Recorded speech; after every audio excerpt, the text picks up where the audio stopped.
Ang muling pagbangon ng isang pusong sawi. Ang pangalan niya ay Princess, isang simpleng babaeng tangi lamang ninanais ay mahalin ng isang taong tapat ang pagmamahal para sa kanya. Nang siya ay umibig, naranasan niya ang iba't ibang emosyon na sa tunay na buhay ay karaniwang nangyayari.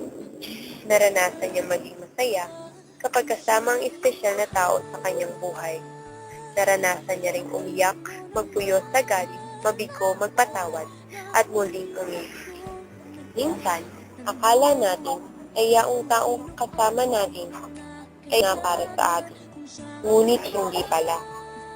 Hindi pala sapat ang pagpapalitan ng mga pangako para sa isa't isa. Dahil hindi naman natin alam kung ang napakatamis na nararamdaman natin ngayon ay ganoon pa din kinabukasan. Nang minsan sinabi niya sa taong ito ang makahulugang mga salita na kung hindi man dumating sa atin ang bukas, meron na tayong kahapon at ngayon.